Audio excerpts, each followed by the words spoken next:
Hello, thank you for joining us for the Feed Your Future webinar, Standing Out in a Virtual Interview. We are pleased to have Meredith Shepard here today as our presenter. Meredith is a recruitment consultant for the Lacy Executive Recruitment. She prides herself in building relationships with both the client and the candidate while making sure the right fit happens. Prior to her time with Lacy, Meredith was a coordinator of prospective student services for the College of Education, Health, and Aviation at Oklahoma State University. Meredith holds a bachelor's degree in marketing from Oklahoma State University, an MBA from the University of Central Oklahoma, and a professional recruiter certification. I will now turn it over to Meredith to give us valuable insights on how to stand out in a virtual interview. Thank you, Bonnie. Welcome, everyone. I'm excited to get started. Like Bonnie said, my name is Meredith Shepard, and I'm a recruitment consultant for Lacy Executive Recruitment. I'm coming to you remotely from my home office in Oklahoma. At Lacy, we specialize in recruitment for the agriculture and food industries. And like she said, I'm here today to talk to you about standing out in a virtual interview. So during this webinar, I'll be covering what to expect in the virtual recruitment process, how a virtual interview differs from an in-person interview, preparing for an online interview, including technology implications, how to present yourself during the virtual interview, how to assess company culture and job fit virtually, and following up with the organization after the online interview. So let's dive on in. What to expect in the virtual recruitment process. For the most part, the virtual recruitment process is similar to a standard interview. It's just done digitally. Some might still do a phone interview, but we are seeing more and more companies jump straight to a video interview because that technology is now at our fingertips and it's the best way to become a little bit more personable. So you're typically going to have 2 to 3 rounds of interviews. But we've seen some employers add a couple more rounds because they have access to those employees' schedules without it being as big of a burden. And depending on the role, we've also seen employers give virtual tours of the facilities that you may be working in. For example, I had a client that worked in a sow barn, and they took their candidates around virtually, kind of like by FaceTime, showing them the barns and what they'd be working in. Or maybe you might be taken around the store that you'd be managing. Essentially, they're trying to bring as much of an in-person experience as they can to you virtually without bringing you on site until they really have to. Now, some companies are still having face-to-face interviews. This is typically during the final round, but we've seen the style definitely change. We've seen socially distanced in a larger conference room with no handshaking, masks on unless you're talking. I've also had a client, their interview was held on a patio about a block from where the actual office was, but that way they were able to socially distance outdoors. Keep in mind that if you do have a face-to-face interview in a relaxed setting, be sure to not let your guard down and drop your professionalism. It's still a formal interview. So how a virtual interview differs from an in-person interview. There's definitely some differences you'll experience in a virtual interview compared to an in-person. One big thing we've noticed is that it's harder to read body language, both as an interviewer and an interviewee. As a candidate, I would suggest having a little more enthusiasm than you normally would while talking. It doesn't have to be super animated or fake, but you want to make sure that you come across energized as someone who wants this position. The people on the other side are going to try to pick up any social cues that they can to get a read on you. And you don't want to come across as someone who isn't energized or may not fit with the company. I've had clients tell me, well, they just didn't seem that excited. And I knew from talking with the candidates that wasn't the case, but it's just hard to. I'll be honest, I'm struggling just trying to do this over a video. I'm used to presenting in person, standing up, walking around, using my hands. And you're kind of stuck within a box here. And so you really have to try to let your enthusiasm come across as much as possible. Another part of the process, and I'm sure everybody's experienced it, is the awkward pauses in talking over each other that happens. So what you want to do is be sure to give a little extra time before answering when the interviewer is asking a question to make sure that they've said all that they need to say. When you're agreeing with what they're saying, if they're saying something and you're definitely on a roll and you like it, shake your head and give physical cues instead of making noises in agreement, so the interview doesn't think that you're trying to interrupt to say something, and that would cause the awkward pause and the wait, what? So in reality, it's going to happen sometimes, and you just have to smile and laugh and apologize for it. Everybody's going through it right now. The other big thing that we've been seeing is your home-based distractions. So these are a new thing that people are dealing with when it comes to virtual interviews. Maybe your dog is barking, or there's a child making noises in the background. You want to try your hardest to remove any type of distraction that may come about. For example, my dog is locked in our bedroom right now, and I've got our cat in another room, so that way she doesn't decide to hop up and walk across right now. You also want to think about doorbells, delivery people. Maybe tape a note on your doorbell or buzzer asking them to do not disturb or knock or ring. Your cell phone needs to be on silent, but nowadays silent means vibrate. And if it vibrates, you're probably going to look down. So maybe put your phone in another room. Same thing goes for your smartwatch. I took mine off today because I am really bad about it buzzing, and I just looked down to see what they talked about. So the goal here is to remove anything that might make you lose your train of thought during the interview. Preparing for an online interview, including technology implications. So I've got a lot to talk about here. One thing to keep in mind is the interviewer is going to be thinking really 4 questions when they're talking to you. Why have you applied? How confident are you? Do you fit the team culture? And can we afford you? And you don't want the virtual part of the interview to throw off how qualified you are. So you want to make sure you prepare like it's a regular interview. So preparing for an online interview, for the most part, is really prepping the technology. First off, you need to practice with the platform and familiarize yourself. You want to make sure you know how to turn the camera and the mic on so you're not really hunting and pecking around while the interviewers are watching. Bonnie and I practiced yesterday, so I knew where the turn the mic on is and turn the camera on is. You also want to check your lighting and camera placement. Ideally, you want the camera to be head on so that you're looking directly or as closely as possible in the eyes of the interviewer and not necessarily down on them. They don't want to be looking up at your nose either, so just check that camera placement and make sure it's a decent head on. You also want to make sure your lighting is good and it isn't casting any shadows. If you have glasses, try to adjust the lighting to minimize the glare. I have those blue light blocking glasses. If I put those on, usually you cannot see my eyes because of the way that the glare is off of those. So remember, it's already hard enough to read the body language and facial expressions. And so good lighting can help them see your facial expressions better. You also want to make sure that you have a decent background and not something that's very distracting. Some people might have a couple personal mementos up there, and that's fine. It might be a conversation starter, but you don't want it to be so noisy and so loud that they're busy looking at everything else in the background and they lose focus on you and what you're there to say. So on top of the technical stuff, you need to have the normal job prep. So what I want to do is give you a few tips in regards to preparing for the actual interview. These are just kind of standard tips. First off, you want to make sure that you have your resume, the job description, and a pen and paper with questions in front of you, easily to get to. If they reference something on your resume, you want to have that right there so you can answer the questions immediately and not be clicking around to pull it up and see what they're talking about.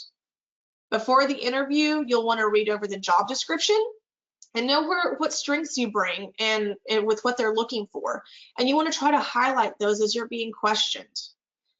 Also, be sure to research the company ahead of time. Companies are very proud of their history, and sometimes they'll get offended if you haven't done the research. Another example, I was working with a 70-year-old family-owned company, and they're very proud of that. And the candidate knew that it was a family-owned, and he said he did his research, but he didn't actually mention it in the interview. And when I spoke with the client, they made note that they felt like he hadn't done his research, and that was kind of a turnoff for them. So it just goes to show that you've got to do the research on the company just as much as the job itself, and try to highlight those types of things during the interview. Also, be sure to come prepared with questions. This can be about the job or the company, but you want to prep ahead of time. Do not rely on coming up with questions during the interview. You need to make sure you have backups. Now, if good questions come about during the interview, use those. But if it comes time to when they say, do you have any questions? You have none. You've got those backup questions. And keep in mind, while it's a job interview and you're nervous because you're trying to get the job, you want to make sure that you find the right fit. You're interviewing the company just as much as they are interviewing you. A couple pointers for the opening questions, the whole tell us about yourself. I hate those questions. That's always the hardest, I feel like. This part can be rehearsed. It needs to last about 4 minutes. Do not drag on and on and on about yourself. But you want to make sure that the information you're telling about yourself is relevant to the job. And so you're drawing out those key points that you would like them to know about you, how you fit into what that job is going to be. Another thing that we talk to candidates about is to take some time to do self-reflection ahead of time. What I mean by that is to think about the highs and the lows in your career. This is going to allow you to answer questions like, what do you feel are your strengths and weaknesses? You can think about a high in your career and there was a strength out of that. If there was a low in your career, most likely there was a weakness that came out of that. Another tip on interviews is to just be cognizant about your past employers. Do not criticize them or speak negatively about them in any way. This can sometimes be a red flag for those future employers, and they want to dive in deeper and want to know why. Why are you bitter? What happened? And they think maybe something was wrong. Now, circling back to the virtual aspect of the interview, and this is very, very important, be sure that you have a backup plan for connectivity issues. When you're scheduling your interview, ask that person that's setting it up with you what they want to do as a backup. This could be a phone call and they'll say, hey, here's a number for you to call, or we'll call you. Or it could just be, we're going to reschedule at a later date, but you need to know that. I had a candidate in central New York where she said she really has bad internet, especially if the weather is heavy or raining and snowy. Well, it was really, really raining one time and there was no way she could connect. So we had to figure out what the alternate option was, and that was just to reschedule when the weather was clear. So how to present yourself during the virtual interview. You want to treat this interview just as you would as an in-person. Get up, get some coffee, get ready for the day. Don't just roll out of bed. Also, try not to schedule anything right before or after the interview. I know it's easier because you're not traveling and you can just move on to the next thing with your day, but you do not want to be late to your interview, and you definitely don't want to have a hard cutoff if at all possible. You never know. I have 30-minute interviews that can stretch to an hour and a half sometimes because the candidate and the interviewer are just jiving and they're really enjoying themselves, and you don't want to break that connectivity if you don't have to. As I mentioned earlier, enthusiasm is key to offset that lack of energy from an in-person interview. So while you're being enthusiastic, be sure to slow down the pace of your speech. That's something I really have to practice on. But this is going to help make it easier for the interviewers to follow the conversation. Maybe put a sticky note by your camera that says slow to remind you to slow down. Now, you also want to dress the part. Dress just as you would for an interview. Put on pants. That's a thing now with virtuals, it seems like. Hopefully you don't have to hop up and go deal with something. Ladies, make sure you watch the neckline on your top. You want to make sure that there's something a little bit higher during this type of an interview. And make sure you don't have a loud print on that's going to distract you or distract them from you. Be sure to make eye contact as best as possible. Don't be looking around in the room. If I'm kind of looking around, oh, a car just drove by, it's going to make them think that someone else is in there or that you're just simply distracted. Research shows that employers are more likely to remember what you said if you maintain eye contact. So be sure to keep your eyes focused on the camera as much as you can while you're conversing with them. And then finally, relax and be authentic. You're going to be nervous and it is hard to relax, but take a deep breath and try to enjoy the process as much as you can. Don't forget, you're interviewing them just as much as they're interviewing you.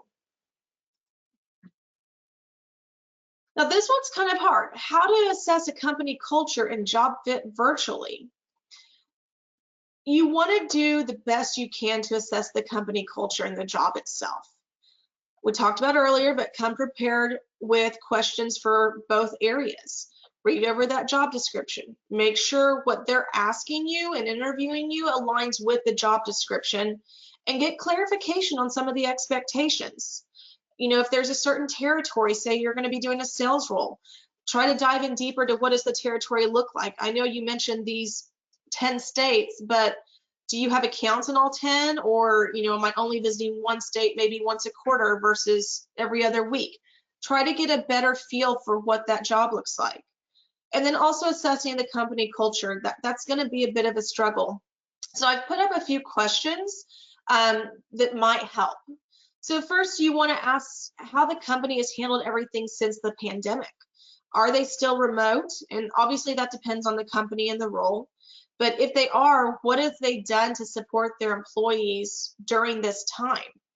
Are they doing social virtual get-togethers, things along those lines? What are they doing to keep the morale up?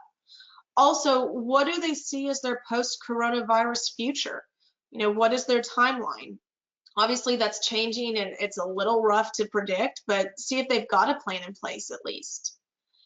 Another good question is, what 3 words would they use to describe the work environment? Another thing is maybe ask for an example of their decision-making process. So keeping those words in mind as you think about what type of environment you're looking for in your next role. If this role is going to be remote, ask them, what does success in this role look like for a remote employee? If it hasn't been remote before, you know, what did they do to change, to adapt, and how does that going to differ from previous? Another thing to keep in mind, and I say this, you know, kind of take this with a grain of salt, but pay attention to the hiring process. The way that the company conducts the hiring process really highlights the work environment and cultural values. But when I say that, keep in mind who is handling this. If it's an HR person, or is it going to be the hiring manager, direct supervisor that's doing the communicating? If you're really struggling to communicate with that direct supervisor, realize that's going to be your supervisor down the road. How is that working out? And then you want to follow up with the organization after the online interview. So as you wrap up the interview, be sure to ask them what the next steps are. This is going to show them that you are interested and you want to move forward. You're putting the ball in their court. Now, do not be discouraged if they give you a vague answer. Sometimes they're going to play their cards really close to their chest and say, well, we've got a few more candidates to interview and we'll circle back. Sometimes they might say, so-and-so is going to get with you later on this afternoon to schedule the next interview. Either way, even if they don't give you a direct answer, don't be discouraged. The main point is that you showed your enthusiasm to move on to the next steps and that you want to continue the interview process. Also, be sure that you took the time to jot down each person that was in the interview, and you need to send them a specific thank you note, email, ideally within 24 hours. If you don't have their contact information, reach out to the hiring manager that you set up the interview with and ask for their addresses. But be sure to keep it, like I said, specific. Reference things that you spoke about so it shows that you were paying attention and you picked up on details. It could be about the role specifically, or it could be about a vacation spot that you both have gone to in the past and loved. Now is also a really good time that if there was any questions that came up after the interview as you kind of sat down and decompressed, it's a good time to ask those questions and follow up. Then finally, you want to send a follow-up note after an appropriate time, but keep in mind what that appropriate time is. When you ask them what the next steps are, if they told you we'll follow up within the week, Don't be hounding them in the next day or two. Give them the appropriate time. I know that you're eager and you want that position, but you don't want to look too desperate. Be sure that you thank them again for the opportunity and just state that you were following up to see what the next steps are. Again, putting that ball back in their court that you're ready to move forward. So hopefully these tips will make you a little more prepared for the virtual interview. This concludes my presentation on standing out in an online interview. Thank you so much for taking the time out of your day to attend, and I really appreciate it. If I can be of any assistance to you in your job search, you can reach out to me or you can reach out to the Ag Careers email and they can forward it on. And I've included a slide for the future virtual career fairs that are coming up in 2021 as part of the Feed Your Future campaign. Bonnie, I'll pass it back to you. Okay, thank you very much, Meredith. We hope you found this information valuable as you go about your career search in this new virtual environment. And you can put these tips to use at our upcoming Feed Your Future events in early 2021. The events are listed here. We have a series of virtual career fairs by region in both the US and Canada. Like Meredith said, if you have questions, feel free to reach out to us at agcareers.com, and it's easy to reach us just here at agcareers@agcareers.com. If you haven't already done so, we encourage you to set up your free job seeker account. You'll be able to upload your resume to our database, save jobs, set up job alerts, and track your application history and more. So please watch your email inbox for our follow-up evaluation. We'd appreciate your feedback on today's webinar. And thank you again for attending this job seeker webinar. Have a fantastic day, everyone. And thank you, Meredith.